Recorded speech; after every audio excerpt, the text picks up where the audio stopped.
Well, I think that the U.S. Obama administration sees the G20 as the premier forum for international economic cooperation. It's a phrase which I think, without being sure, was actually put by the Obama administration in the Pittsburgh communique. So I think that reflects the administration's view that the G20 is superior to any other forum, namely maybe especially the G8. But on the other hand, what's interesting is that I think their views have evolved over the 2.5 years or so that the Obama administration's been running, in that I think they started out maybe feeling that the G20 could replace potentially the G8, and I think now they've come to the view, for a variety of reasons, that the G8 can be useful on some things at some moments with some other issues, and I think they're inclined to keep the G8 going, even though it's an annoyance for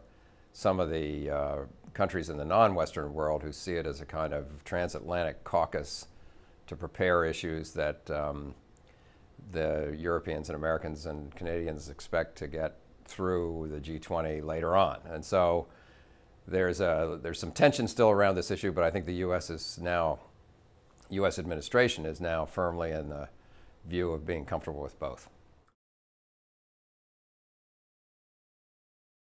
I think it's hard to know, but I having interacted last spring, especially at a CIGI conference with us and Brookings, with some U.S. officials, then the kinds of things they were concerned about was, first of all, leadership, and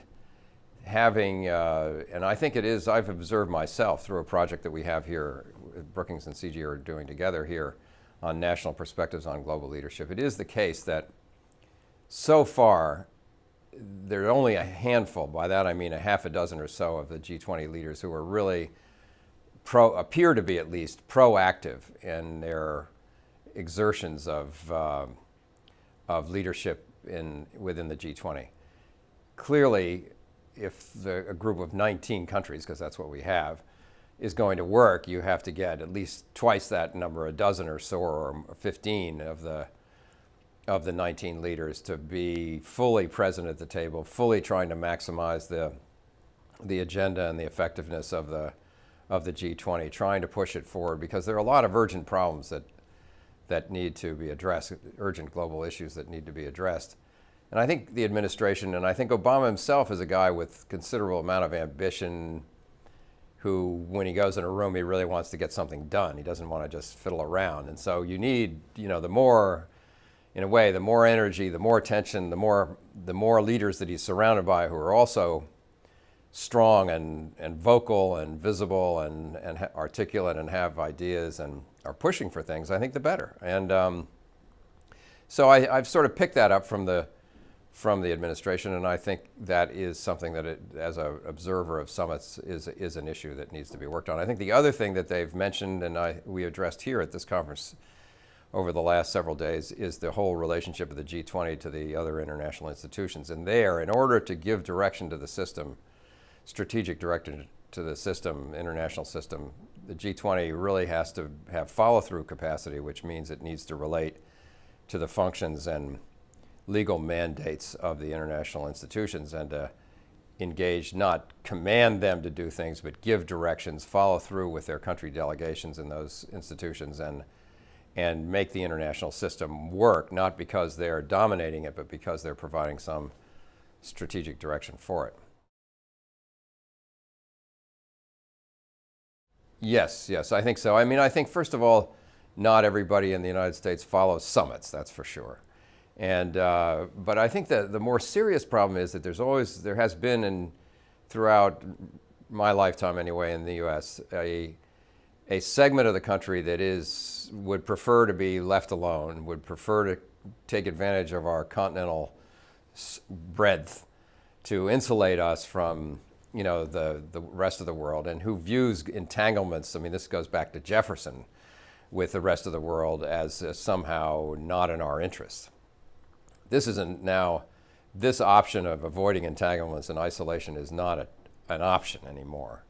And so I worry most, I think, about that part of the country that is, if insofar as they concern themselves with international affairs, their reaction to it is negative and nationalistic and even isolationist. And I think that's the most troubling segment because, as I said, we don't really have a choice. And the way with globalization and with all the interpenetration from immigration to ideas to media to trade and capital flows, there's the degree of interpenetration of domestic domains into the domestic and national business of other countries is sufficiently high that there's no way we can avoid this. So for the G20 to work, the gap in sort of perceptions on the part of the administration on the one hand, who sees this as a vehicle for dealing with these problems, and the public, a large segment of the public who either is indifferent or at worst hostile to the idea,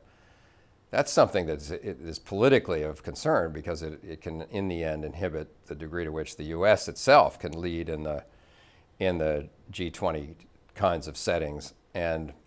in which the president can have the support of the country for reforms and changes that need to be taken not only in the international institutions, but also in our own domestic policies for the global system to work. So the communications element of this is, the leadership element is the first requirement, and the communication element, I think, flows right immediately behind that, because in effect you can't lead unless you communicate. And so part of it's the substance of what a leader does in these meetings, and part of it is what the leader is able to say and able to teach even, and able to convey to his publics about the meaning, the domestic meaning, the national meaning of what it is we're doing globally for the ordinary citizen. And I think Obama's entirely suited for this task, but unfortunately when you come back from a summit, there are other things that need to be looked after. He doesn't have an endless number of days to go on the pulpit and explain to the public what he's doing and why it matters to Americans. And so I think in every country this has been a problem for summits, is this relationship between the leader and his people, her people.